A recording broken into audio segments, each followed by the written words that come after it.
Olá! A aula de hoje é sobre potencial de membrana e sinapse.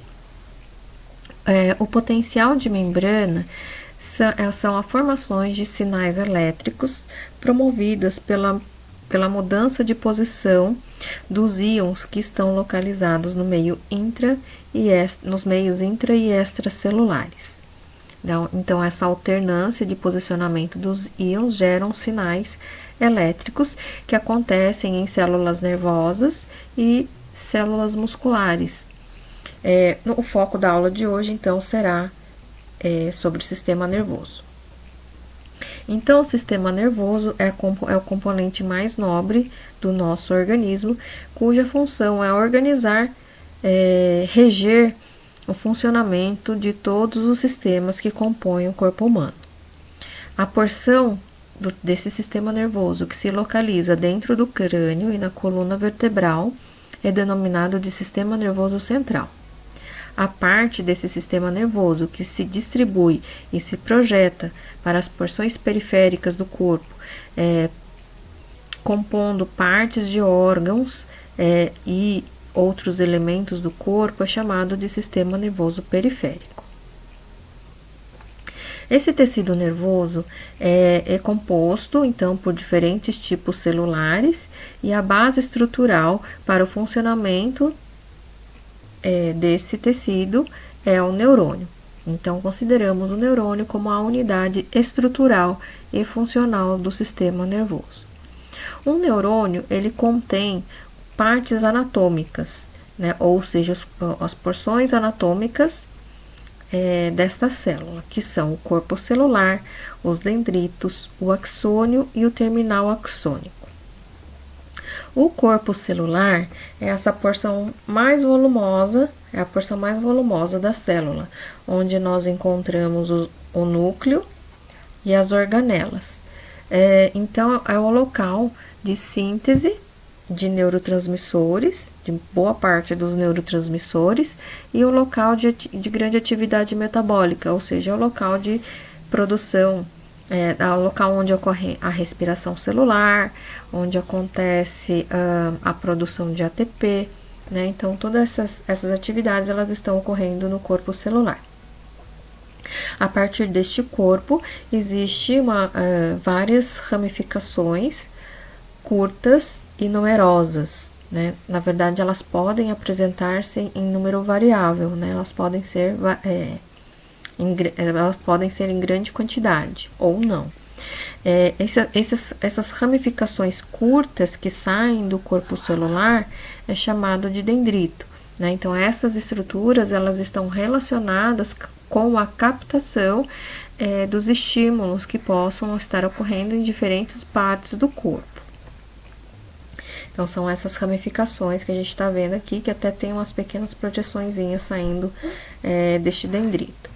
A partir do corpo celular, existe uma ramificação longa, e essa ramificação longa é chamada de axônio. Normalmente, esse axônio está envolvido por uma bainha lipídica chamada de bainha de mielina. Cerca de 98% dos axônios são do tipo mielínico e 2% do tipo amielínico, ou seja, aqueles axônios que não apresentam a bainha de mielina. O comprimento de um axônio é bastante variável, Então, eles podem medir desde micrômetros, a medida em micrômetros, até pode chegar ao comprimento de um metro. Podemos exemplificar esse tipo de neurônio, os neurônios motores que inervam a musculatura estriada. Então, suponhamos um neurônio motor, que está relacionado com o movimento, que tem o seu corpo celular na região da medula lombosacral e que se projeta até a musculatura que faz parte da planta do pé, o seu axônio, então, pode alcançar 1 metro mais de comprimento. Então, são bastante variáveis em relação ao comprimento. E na porção terminal deste axônio, ele se ramifica, E esta ramificação, ao final desta ramificação, ele forma pequenas dilatações, que são os botões sinápticos, né? Então, essa porção que se ramifica e se dilata é chamado de terminal axônico, que vai ser o local, então, de liberação do neurotransmissor para gerar uma sinapse. Então, aqui a gente vê uma imagem que está em amarelinho, o terminal axônico, com dois terminais axônicos, aqui um em transparência, apresentando as vesículas sinápticas contendo o neurotransmissor. Então, quando se fala em neurônio, é importante recordar que ele apresenta essas 4 porções e por muitas vezes eu vou estar me referindo de maneira isolada cada porção desta célula nervosa. Dentro da classificação, existe uma classificação dita morfológica, ou seja, aquela classificação que está relacionada com a forma da célula nervosa. Então, aqui a gente tem inicialmente um neurônio bipolar. O bipolar significa que ele tem um corpo celular liso e apenas 2 ramificações, né? Uma até curta e a outra é mais longa, tá? Então, aqui é um neurônio bipolar. Um exemplo de neurônios bipolares são os neurônios da retina. O exemplo seguinte são os neurônios multipolares. Então, são os exemplos clássicos que a gente acaba utilizando, né? Neurônio multipolar, onde ele tem um corpo celular, e a partir deste corpo celular, as ramificações, que são os dendritos, e um prolongamento maior, que é o axônio, né? Alcançando aqui o terminal axônico. O terceiro tipo é o exemplo de neurônio multipolar são os neurônios motores e os neurônios de associação, né? Então, esses neurônios geralmente são classificados como multipolares. E o terceiro tipo de neurônio é o neurônio pseudonipolar, né? Então, o pseudonipolar, ele apresenta um corpo celular liso, uma ramificação curta, e aqui ele apresenta uma bifurcação, né? Então, apresentando aqui um prolongamento central e o prolongamento periférico. Por que pseudonipolar? Porque ele é um falso unipolar. No seu desenvolvimento embriológico, esse neurônio pseudonipolar, ele apresentava a característica de um neurônio bipolar. Conforme essa célula foi se desenvolvendo, as suas ramificações foram se aproximando até formar uma única ramificação curta, né? Mas na realidade as 2 ramificações elas estão aqui, né, juntinhas. Então, ele apresenta uma ramificação periférica. Essa ramificação periférica, ela tem uma característica funcional de dendrito, então é a porção da célula nervosa capaz de detectar os estímulos internos e externos que acontecem no organismo, né? E aí esse impulso elétrico é direcionado para a ramificação central, cuja função é axonal, né? Cuja função é de um axônio. E aí ele vai se direcionar então ao terminal. Esse impulso elétrico se direciona ao terminal axônico. Então, ele vai apresentar o que aqui a gente não chama de dendrito nem axônio, mas de ramificação periférica e ramificação central, né? Então, exemplos de neurônios pseudonipolares são os neurônios sensoriais. Então, os neurônios sensoriais são todos aqueles que vão captar, seja ele estímulos da sensibilidade especial ou da sensibilidade geral.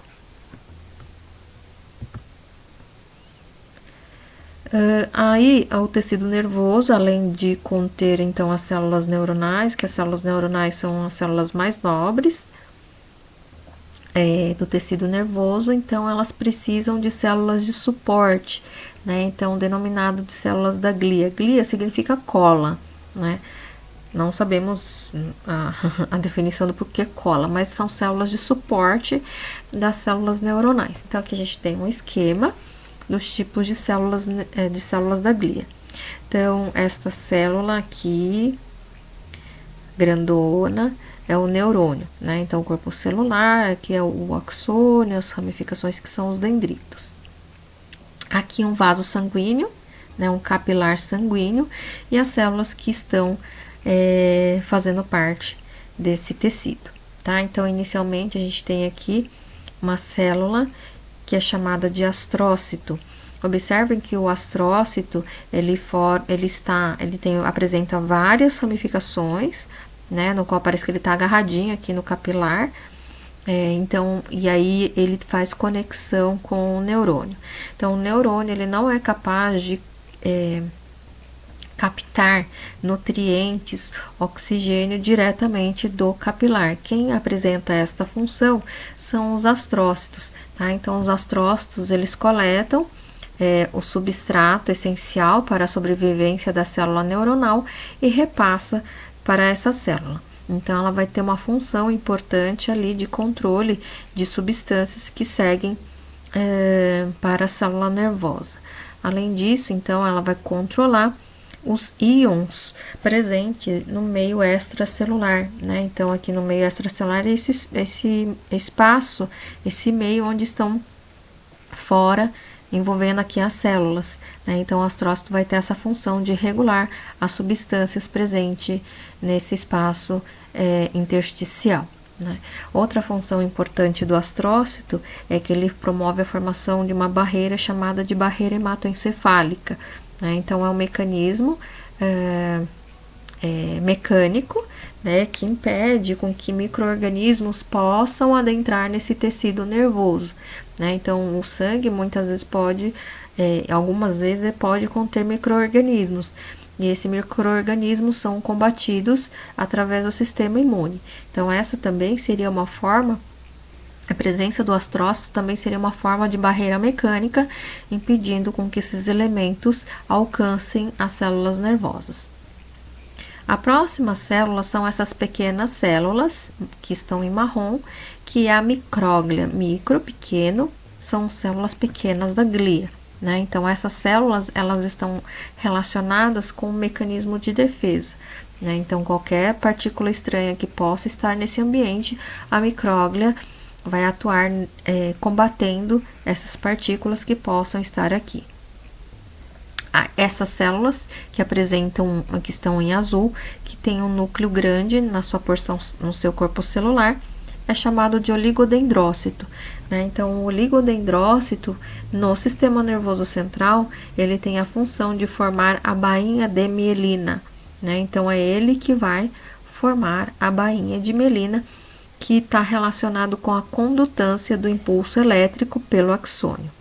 E o quarto tipo celular são as células ependimárias, que são essas células cuboides, que fazem parte do revestimento das cavidades do sistema nervoso. Então, nosso sistema nervoso central apresentam cavidades naturais, que são chamadas de ventrículos, e esses ventrículos apresentam esse revestimento, que são promovidas pelas células ependimárias. E estas células ependimárias, além de promover a formação do revestimento destas cavidades, ela tem a função de produzir uma substância chamada de líquor, né? L-I-Q-U-O-R, o líquor, né? Então, o líquor é um líquido produzido no interior do sistema nervoso central, depois ele sai envolvendo o sistema nervoso central por fora, né, permitindo então que esse tecido nervoso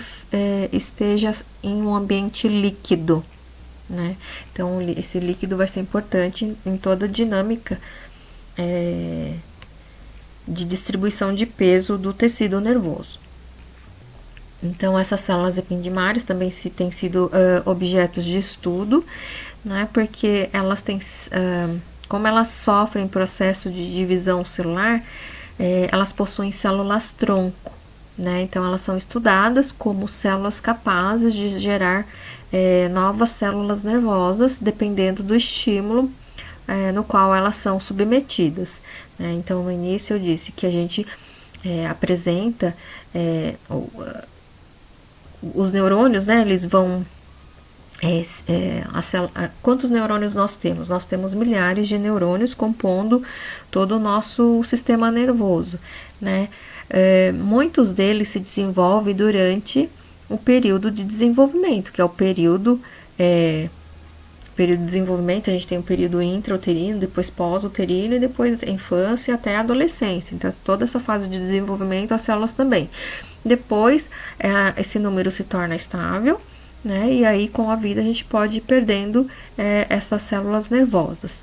Então, existem alguns fatores importantes aí que os neurocientistas estão pesquisando, no qual essas células ependimárias são capazes de gerar novas células nervosas. Não só células ependimárias, mas células de outras regiões do encéfalo. Então, as células do sistema nervoso central são a glia, né? Os astrócitos, a micróglia, os oligodendrócitos e as células ependimárias. Aqui a gente tem uma imagem até pequenininha aqui da Universidade de Iowa. Isso é uma técnica de imunofluorescência. Provavelmente isso aqui é um meio de cultura, tá? Então, aqui em verde, né? Em verde, tá indicando a célula nervosa, e aqui em cima o astrócito. E esses pontinhos vermelhos, a micróglia, né? Então, a micróglia em grande quantidade, porque são aquelas células de defesa. E aí, como que esses pesquisadores falam, esse é o neurônio e esse é o astrócito, né? Se ambos estão marcados em verde. Essa caracterização de que esta célula é um astrócito e de que esta célula é um neurônio é devido às suas características morfológicas, né? As características anatômicas do neurônio, que o neurônio vai apresentar o corpo celular, um axônio, os dendritos, né? E aí ele está alcançando até um astrócito, tá? Não que ele vai fazer sinapse com um astrócito, tá? Mas é que ele está fazendo a comunicação com esta célula da glia. E outra coisa é que essas ramificações, elas também podem apresentar do tipo varicosas, né? Varicosa significa que esses prolongamentos, essas ramificações dos axônios, eles apresentam várias dilatações ao longo do seu comprimento, né? Então, essas dilatações são locais de local de armazenamento de vesículas sinápticas, né? São vesículas no qual estão contidas os neurotransmissores. Então, isso aqui é só uma ilustração do que é um tecido nervoso. No sistema nervoso periférico, que é aquela parte do sistema que está distribuído pelo corpo, também possuem células da glia, né? No entanto, lá as células de suporte são chamadas de células satélites, não há especificação quanto ao seu tipo celular. Então, forneceu células apresentou a função de sustentação, proteção, são as células satélites. Aqui, a única célula que se diferencia são as células de Schwann, ou Schwann, como dizem alguns, né? Então, aqui é uma cadeia neuronal, né? Então, tem um neurônio aqui, o segundo neurônio, o terceiro neurônio, quarto, quinto, sexto, e assim por diante, tá? Então, existe aqui a cadeia neuronal, mostrando que os axônios aparecem vários gominhos, né? E essas regiões aqui significam que é a parte do axônio que foi revestido pela bainha de mielina. Então, quem promove a formação da bainha de mielina no sistema nervoso periférico são as células de Schwann ou de Schwann. Existem diferenças, então, em relação ao sistema nervoso central e periférico na formação da bainha de mielina, né? Ambas produzem uma bainha lipídica, mas a composição bioquímica pode variar, né? Tanto que o sistema nervoso periférico, os axônios, após sofrerem uma lesão, eles apresentam uma capacidade regenerativa maior do que os axônios do sistema nervoso central, né? Então, isso uma das substâncias estudadas é a laminina, né? Então, é um componente que está relacionado com a regeneração axonal. Lógico que essa regeneração ela é limitada e depende da extensão da lesão. aqui só para mostrar para vocês como que é formada a bainha de mielina. Então, essa célula em rosa é uma célula de Schwann, né? Então, como célula, ela tem um núcleo, ela começa abraçando um axônio, e conforme essa célula ela vai envolvendo, então, o axônio, formando várias voltas. Ela pode fazer até 250 voltas ao redor de um axônio. Então, de alguma maneira, essa bainha de mielina, na realidade, a própria membrana plasmática da célula de Schwann, ou do oligodendrócito, né, no caso do sistema nervoso central, que formam essa bainha lipídica, né? Recordando um pouco lá da aula de membrana plasmática, a membrana plasmática é formada por moléculas de bicamada de fosfolipídios, e que no meio existem proteínas, né? Mas neste caso aqui, como a bainha de mielina é uma bainha lipídica, não existem proteínas aqui fazendo parte, né? Porque ela vai envolver apenas para promover o isolamento do sinal elétrico. Então, qual é a função dos neurônios, né? Então, os neurônios são capazes de detectar os estímulos, transduzem esse estímulo em sinal elétrico e vão conduzir esse sinal elétrico ao longo desta célula. Então, a gente imagina que aonde que esse estímulo está sendo captado? Lá pelo dendrito, né? Então, ele é captado lá no dendrito, o estímulo é captado lá no dendrito, é transduzido ou transformado, podemos assim dizer, em sinal elétrico, né? E esse sinal elétrico vai viajar através do corpo celular, depois do corpo celular pelo axônio, até alcançar o terminal axônico, onde ele vai promover o processo de sinapse, tá? Então, aqui resumindo, os neurônios conduzem sinais elétricos. Essa vai ser a função uma das funções dos neurônios. Então, aqui a gente, para entendermos o que é potencial de membrana. O potencial de membrana, ela depende de um item chamado de gradiente eletroquímico, que é a combinação dos gradientes de concentração e do gradiente elétrico, né? Então, a gente já viu lá na aula de membrana plasmática o que era gradiente de concentração, né? Sendo que o gradiente de concentração está relacionado com a concentração dos íons de uma área mais concentrada, ela tende a ir para uma área de menos concentração daquele mesmo íon. E elétrico porque esses íons, eles carregam uma carga elétrica, seja ela positiva ou negativa, mas eles possuem uma carga elétrica, né? E aí, como não dá para separar a concentração e que eles possuem a carga elétrica, esse gradiente é o gradiente eletroquímico. Então, por definição, potencial de membrana, ele é resumido aqui. Esse potencial de membrana, ele é sinalizado, né, como VM, que é o desequilíbrio elétrico que resulta da distribuição não uniforme de íons através da membrana celular, né? Então, significa que no meio extracelular e intracelular, as concentrações iônicas são diferentes, e esse potencial de membrana vai gerar temporariamente um desequilíbrio no sinal elétrico, né? Recordando que esse sinal elétrico no meio extracelular, ela apresenta próximo à superfície externa da membrana plasmática, tem uma carga positiva, e que na superfície interna da membrana plasmática, próximo à membrana plasmática, tem uma carga elétrica negativa, né? Então, o potencial de membrana, ele gera um desequilíbrio momentâneo por causa da inversão, né, da distribuição desses íons através da membrana celular. E aí, esse potencial de membrana, ele então vai gerar o sinal elétrico do neurônio. Então, recordando, no meio extracelular nós temos uma carga elétrica positiva, no meio intracelular nós temos sinais elétricos, o sinal elétrico, ele é negativo, né? O potencial de membrana, ele vai temporariamente inverter esse sinal elétrico, né? Então, tornando a carga elétrica interna positiva e a carga elétrica que está fora da membrana em negativa, né? E depois, lógico, existe todo um mecanismo de homeostase que vai promover homeostasia, né, que vai promover a regulação novamente nesse equilíbrio.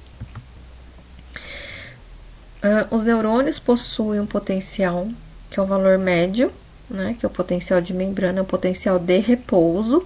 O potencial de repouso do neurônio é menos 70 milivolts.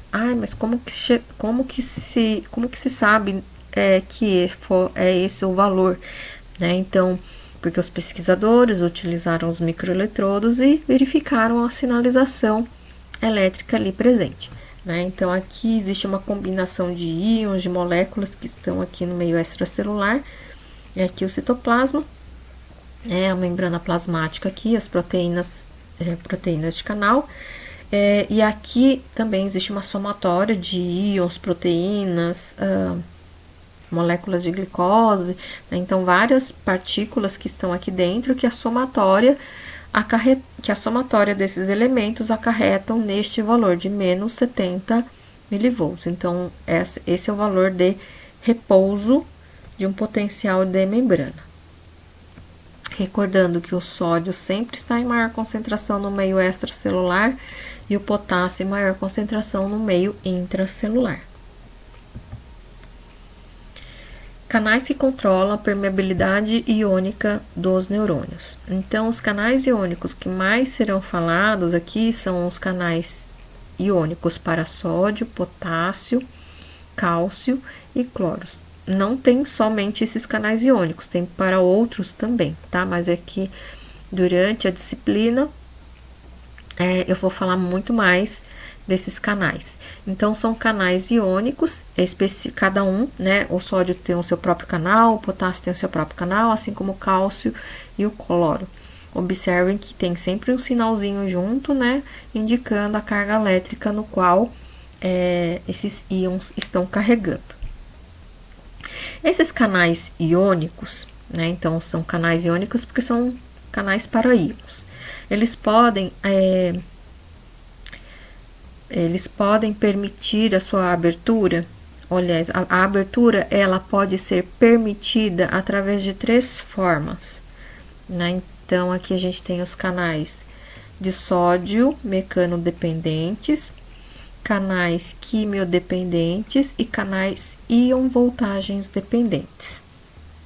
Então, os canais de sódio mecanodependentes podemos usar como exemplo a sensibilidade tátil, né? Então, a sensibilidade tátil ela está distribuída em todo o nosso corpo, né? Na pele, na mucosa da boca, em várias regiões. Então, o tato, que é uma pressão mecânica, né? Ela vai estimular, por exemplo, os dendritos dos neurônios sensoriais, para tato, né? Então, ele estimula mecanicamente, tá? Então, os canais iônicos para sódio, eles dependem dessa ação mecânica para que ele possa permitir a sua abertura e que haja um influxo de sódio no interior da célula.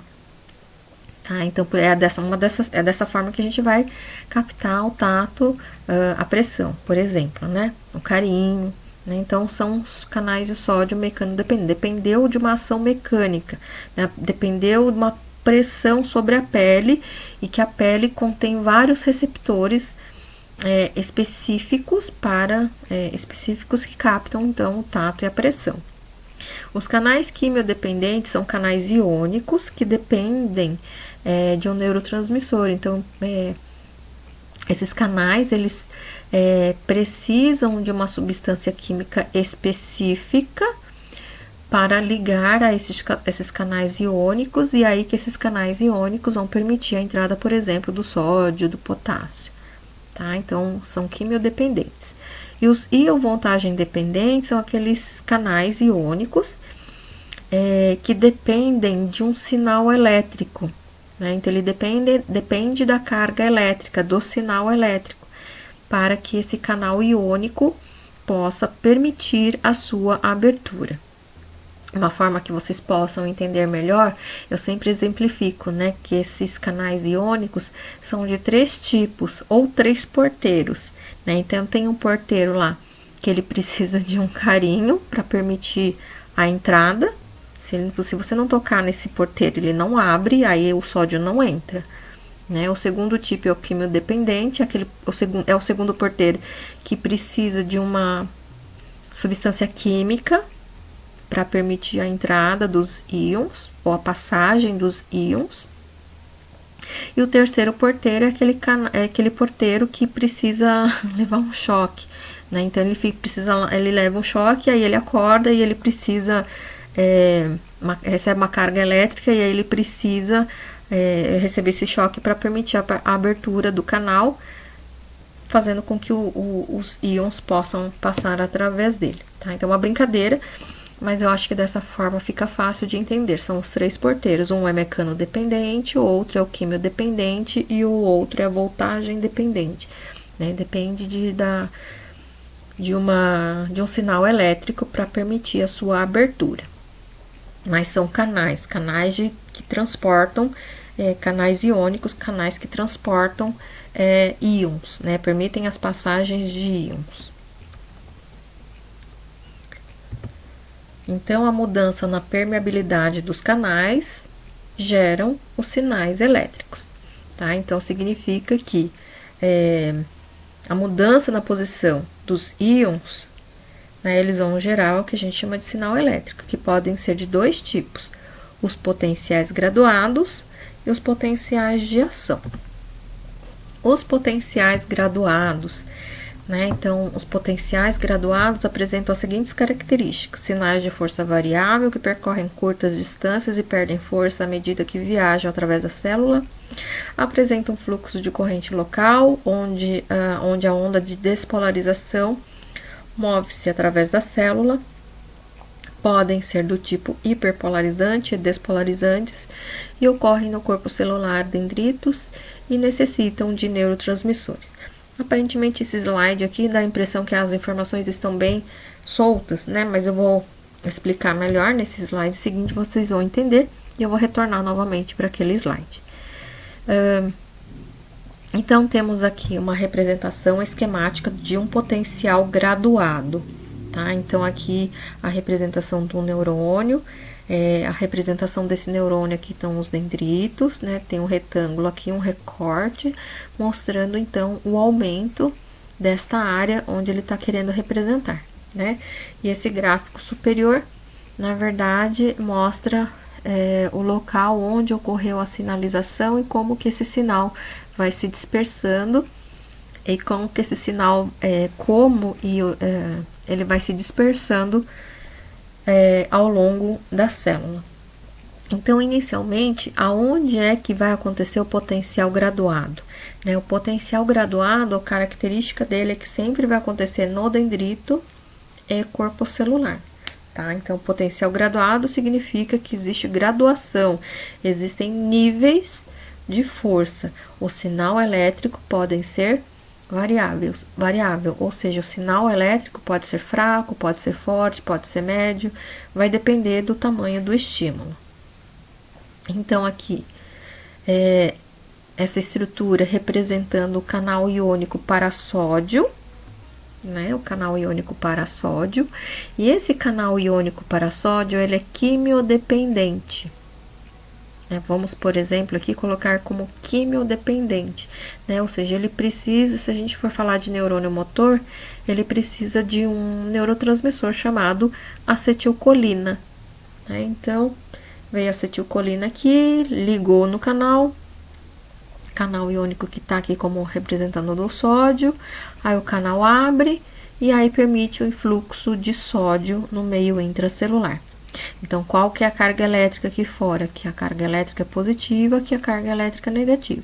Então, à medida que o sódio vai entrando no interior da célula, a carga ou o sinal elétrico que vai se dispersando ao longo do corpo celular, ela vai se tornando positiva, porque ela era negativa, vai se tornando positiva.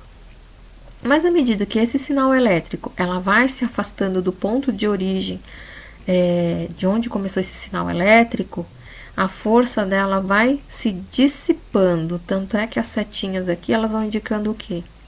Que as setinhas, elas começam grandes e começam a ficar pequenas, né? Aqui o gráfico está representando aqui em cima, então a gente tem um tom mais azul, sinal que a força é forte. À medida que ela vai se distanciando, esse sinal elétrico vai se dispersando. Existem várias teorias no qual explica por que essa força ela vai sendo dispersada, né? Mas o potencial graduado é isso, né? Graduado, porque apresenta diferentes níveis de força, né? Então ela começou forte e vai, à medida que vai se afastando do ponto inicial, essa força ou sinal elétrico vai diminuindo, né? Uma analogia. Um exemplo que a gente poderia colocar aqui é o exemplo de quando a gente pega uma pedra e joga no meio do lago, né? Então, quando se joga uma pedra no meio do lago, o local onde a pedra toca a água, ela tem uma força maior e aí ela forma ondas, né? Então, as ondas que se formaram próximo ao ponto de toque da pedra com a água é mais forte. À medida que ela vai se afastando, essas ondas vão ficando cada vez mais fracas, tá? Então, a teoria dessa dispersão da força elétrica, ela pode estar relacionada porque o corpo celular e dendrito não tem bainha de mielina, né? É o local onde não há bainha de mielina, que a bainha de mielina ela serve como isolante elétrico. E outro elemento importante é porque no interior do corpo celular existem muitos elementos, né? Elementos apresenta lá o núcleo, as organelas, então são barreiras físicas no qual esses íons vão encontrando à medida que eles vão se dispersando, né? Então aí elas vão se propagando para direções diferentes também, né? Então esse sinal pode não alcançar um local específico para gerar um potencial graduado que a gente vai ver um pouco mais à frente, né? Então essa seria a característica. Então, só para entender aqui. Então, são sinais de força variável que percorrem curtas distâncias e perdem a força à medida que viajam através da célula. Ou seja, se ela começou lá no corpo celular e no dendrito, esse sinal ela vai percorrer somente a região e ela vai perdendo a força, né, o sinal elétrico. O fluxo é de corrente local, né? Então, esse sinal elétrico não consegue chegar a distâncias muito longas e ela gera uma onda de despolarização, né? Então, quando aqui ela fala que podem ser do tipo hiperpolarizante ou despolarizante, significa que a carga elétrica pode ficar positiva, tá? A carga elétrica aqui, então aqui em célula neuronal em repouso é menos 70 milivolts. Mesmo sendo menos 70 milivolts, a carga elétrica aqui é mais positiva e aqui é mais negativa, tá? Então, aqui dentro é menos 70. Então, significa que aqui pode ser menos negativo, tá? Então, quando é despolarizante, significa que inverte o sinal, né? Então, aqui que era negativo passa a ser positivo. Do tipo hiperpolarizante, que pode acontecer também, significa que o sinal elétrico aqui fica mais negativo. Então, de menos 70 vai para menos 90, né? Então, ela fica hiperpolarizante, fica mais negativo. E lembrando que ele vai depender aqui da presença do neurotransmissor, tá? Para que esse potencial graduado, né, aconteça. A característica do potencial graduado também é chegar na zona de estímulo da célula nervosa. Essa zona de estímulo ela tem um limiar de voltagem de menos 55 milivolts. Ela gera potenciais excitatórios pós-sinápticos, PEPs, que geram a despolarização, ou potencial inibitório pós-sinápticos, que são os PIPs, que geram a hiperpolarização. Então, só recordando aqui. Os potenciais graduados podem gerar despolarização, significa que a carga, o sinal elétrico inverteu, né? Ela antes era negativo, dentro da célula passa a ficar mais positivo ou menos negativo, né? Então, vai ficando menos negativo no interior da célula. Ou pode ser do tipo hiperpolarização, né? Significa que o sinal elétrico no interior da célula fica cada vez mais negativo. Então, nós temos um gráfico aqui, uma figura, duas, né?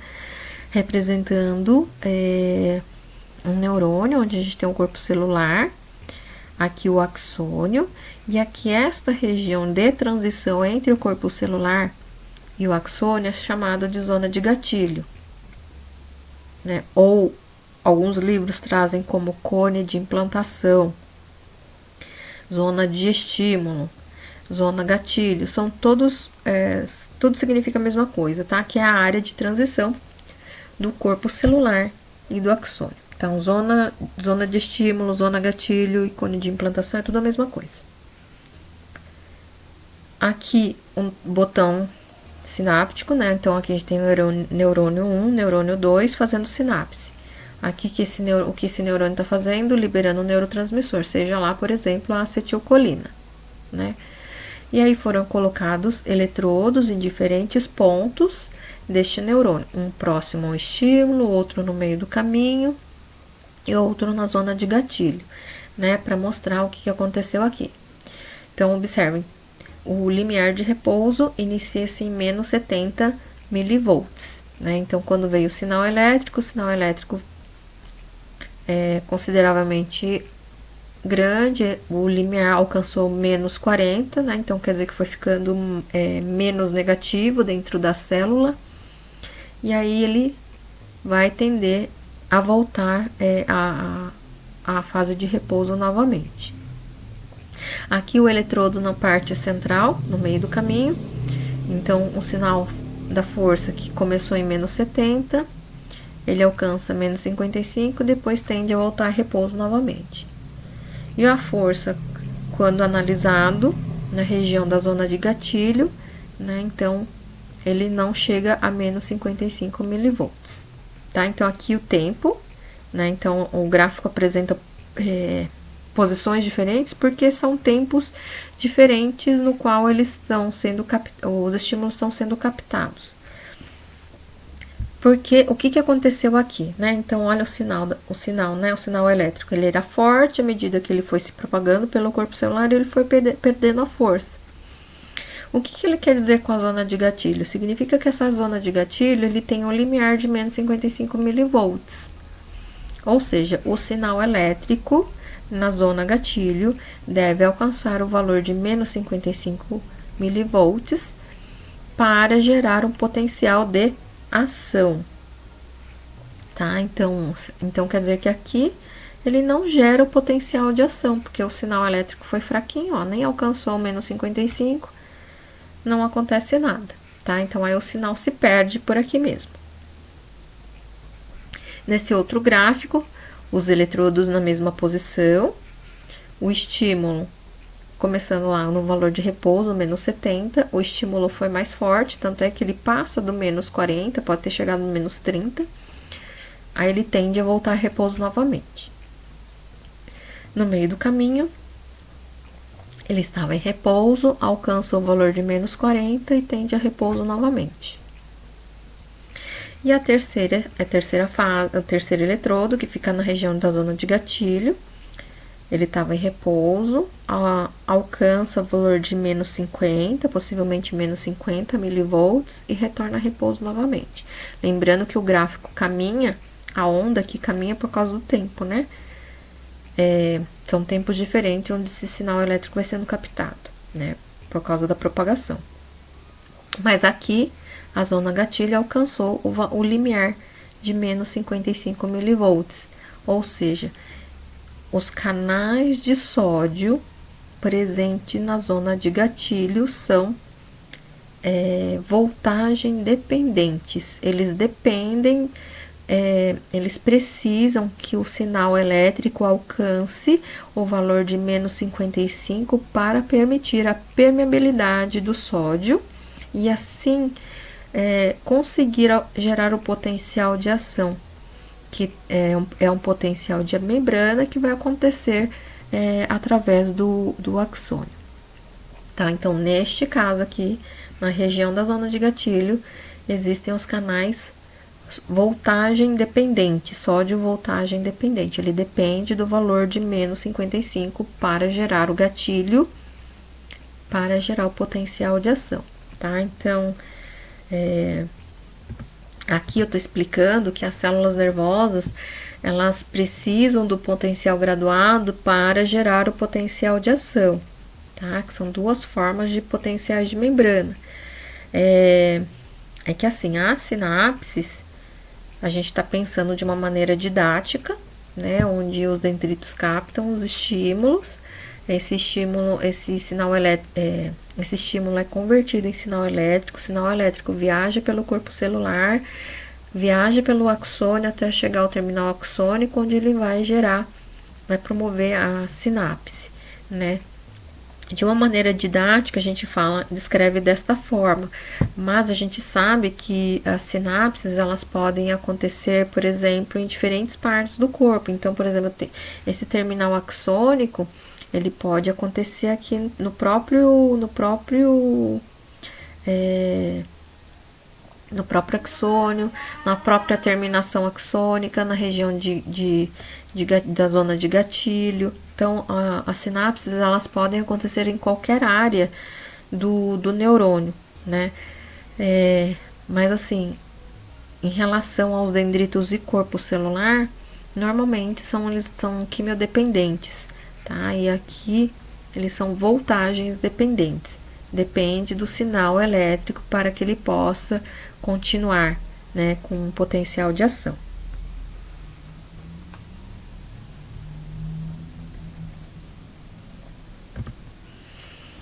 Aí nós temos o que chamamos de potencial de ação.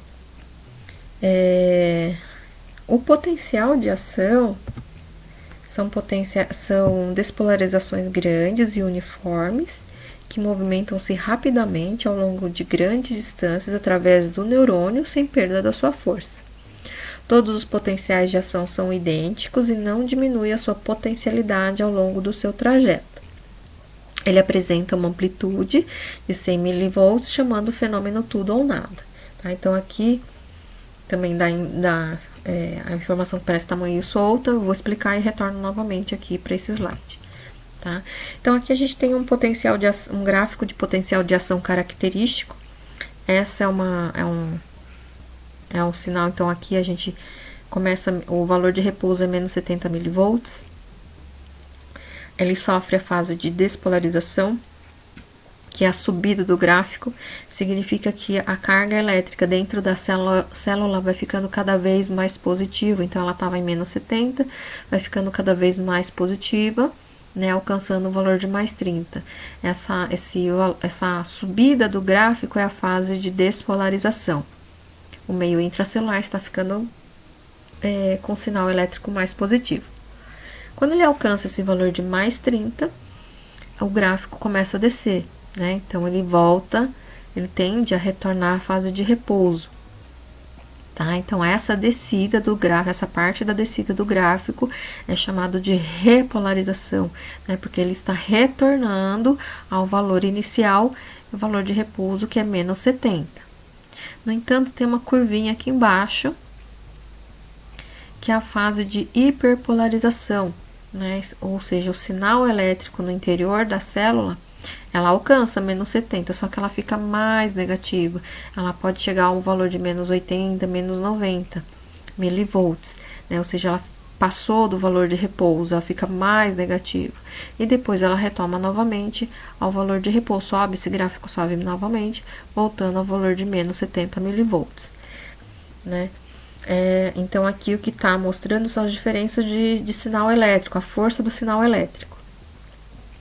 Então, quais são as etapas do gráfico? Repouso, a fase de despolarização, depois nós temos a fase de repolarização, hiperpolarização e repouso novamente, tá? Então, isso é o potencial de ação, é o sinal elétrico que vai acontecer ao longo do axônio e da terminação axônica ou terminação nervosa. Então, observe que no neurônio existem comportamentos diferentes de sinal elétrico, comportamentos diferentes de sinal elétrico, tá? Então, aqui, o gráfico está em inglês, mas está facinho de entender, né? Então, a gente tem aqui o repouso, despolarizou, repolarizou, hiperpolarizou e repousou novamente. Vamos entender o que está acontecendo aqui, né? Então, aqui a representação da membrana plasmática, os canais iônicos, que estão aberto ou fechado, tá? Então, aqui tá fechado, tá aberto, período refratário, resetou, voltou de novo para ficar fechado, tá? Então, a representação do canal de sódio. Então, o que acontece aqui? O valor de repouso é menos 70.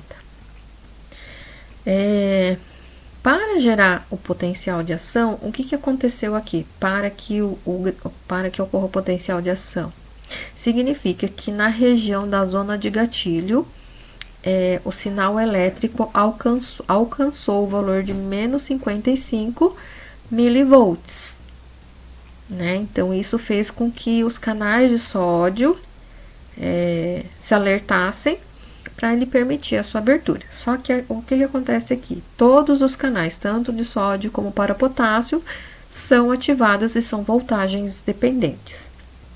O que acontece é que o sódio é mais rápido na abertura, tá? Então, aí ele vai abrindo, os canais de sódio vão abrindo, permitindo o influxo de sódio no interior da célula. Quando vai havendo esse influxo de sódio no interior da célula, a carga elétrica dentro dela vai ficando cada vez mais positiva, tá? Então, aí quando ele chega aqui em cima, no ápice do gráfico, é o máximo no qual o sódio entrou. Também porque chega uma fase de saturação, né? Onde o meio intra e o meio extra celular se equivalem na concentração de sódio. Então, ocorre aí uma fase de saturação.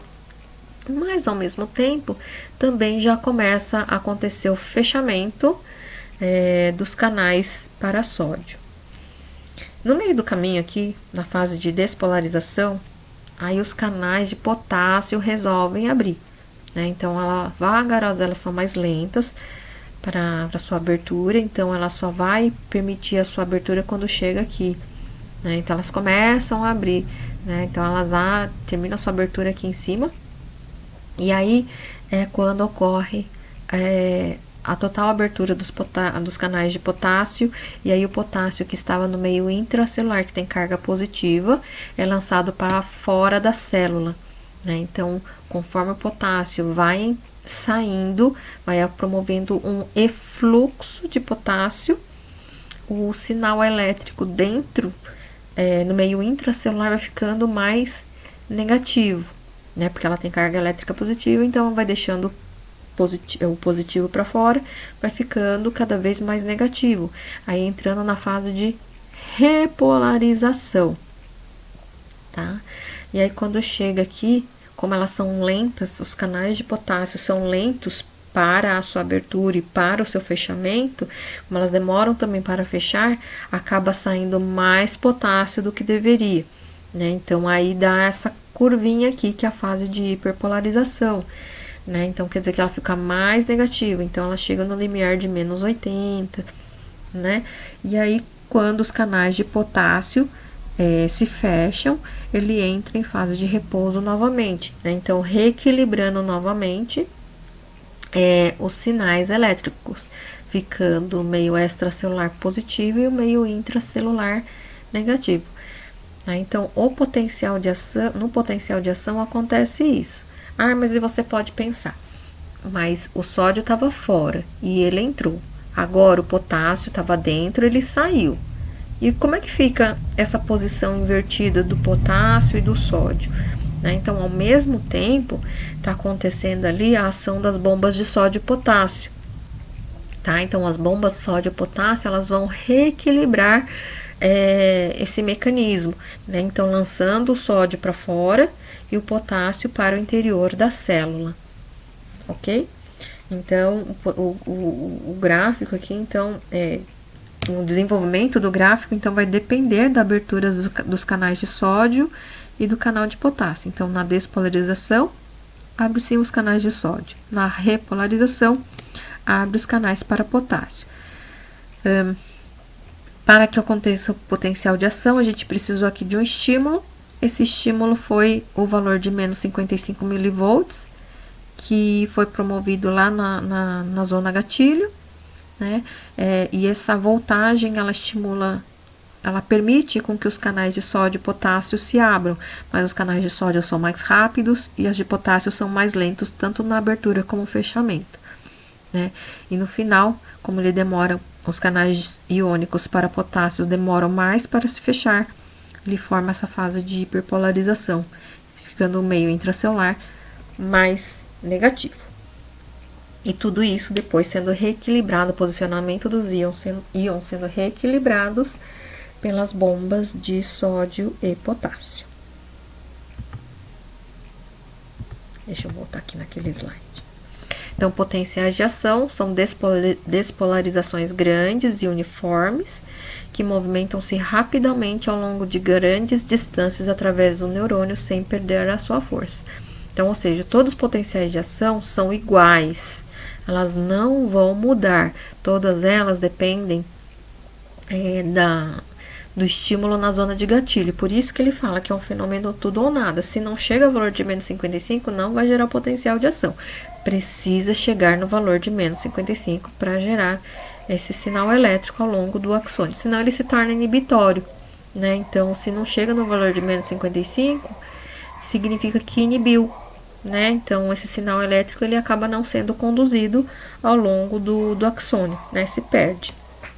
Os processos inibitórios também são importantes, né, para o funcionamento do sistema nervoso. A velocidade com que um potencial de ação ele viaja ao longo do axônio é em torno de 250 milissegundos, tá? Então, essa é a velocidade. Então, e o sinal elétrico, assim, aqui a gente está de uma maneira didática, explicando de uma forma lenta, mas, assim, os sinais elétricos estão sendo disparados a todo instante, né? Nesta velocidade de 250 milissegundos. O que fala aqui de 100 milivolts de amplitude está relacionado com o gráfico, né? Então, aqui o valor de repouso é menos 70, quando a gente chega aqui o valor de pico é mais 30, né? Então, se a gente somar aqui 70 mais 30, a amplitude do gráfico é de 100 milivolts, né? Como tá aqui a amplitude do gráfico, isso quer dizer que a amplitude do gráfico ele gira em torno de 100 milivolts.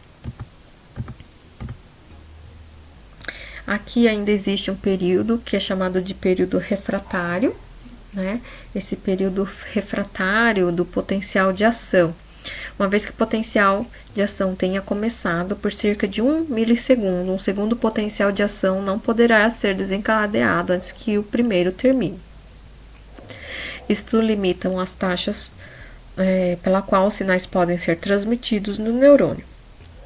Também asseguram o transporte de mão única do potencial de ação, que é do corpo celular, para o terminal axônico, impedindo com que o potencial de ação retorne. Então, o período refratário ele é importante, né? É como se fosse um período de repouso, não é repouso, mas é um período, deixa eu retornar aqui, aqui é o período refratário, tá? Então, significa que ele está acontecendo, e aí quando está quase terminando um potencial de ação, ele vai começar um outro potencial de ação, tá? Então, esse espaço de tempo de um potencial e outro é de 1 milissegundo, tá? Então, é muito rápido, muito curto, 1 milissegundo.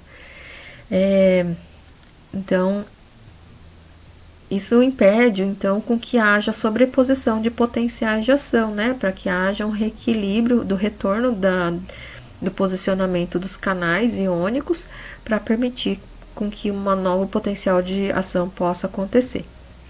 Outra coisa também, esse período refratário sempre vai permitir, como está dizendo aqui, transporte de mão única, né? Então, é sempre direcionado do dendrito para o terminal axônico, né? Então, não vai acontecer do modo inverso, é sempre do dendrito para o terminal axônico. Se vocês observarem os slides anteriores, todos eles apresentam uma setinha, né? Que a setinha é o indicativo da direção desse sinal elétrico, tá? Isso vai impedir com que o sinal também retorne. Então, esse período refratário é extremamente importante.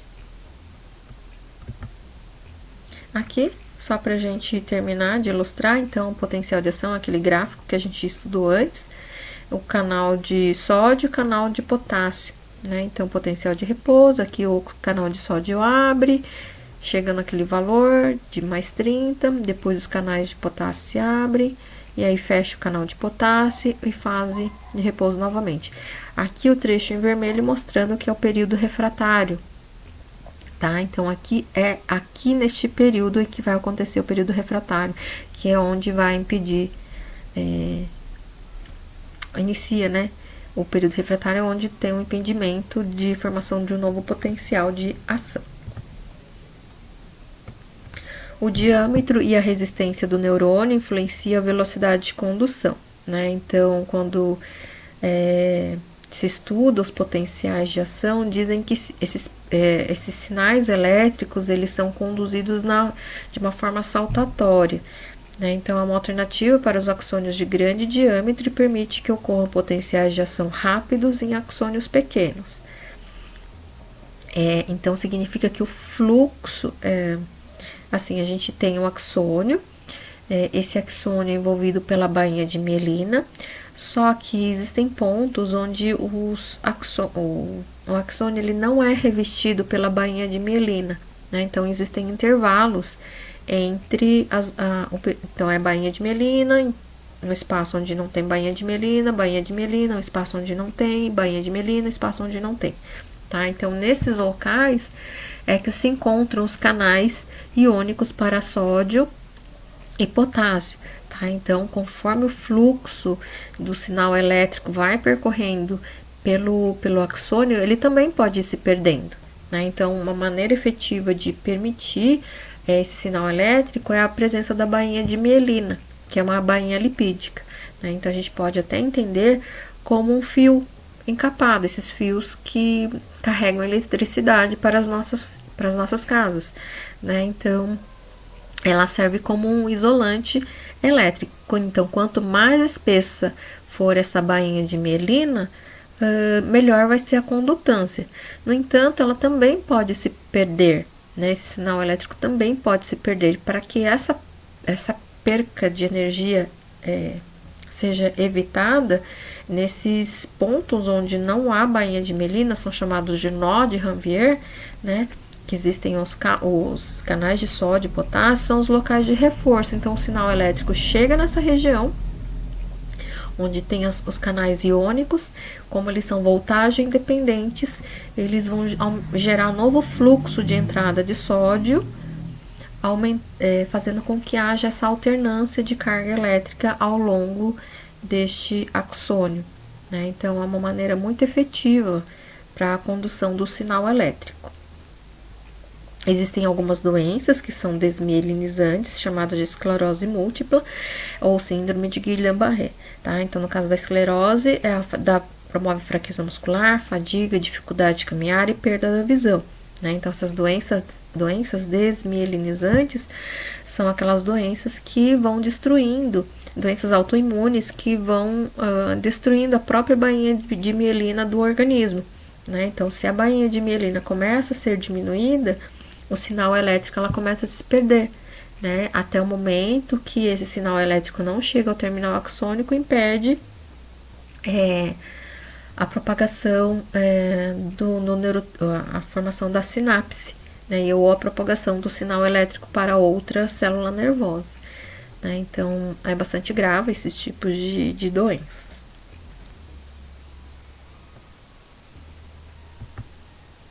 Aqui, então, para ilustrar, a bainha de mielina, nó de Ranvier, bainha de mielina, nó de Ranvier, bainha de mielina, nó de Ranvier.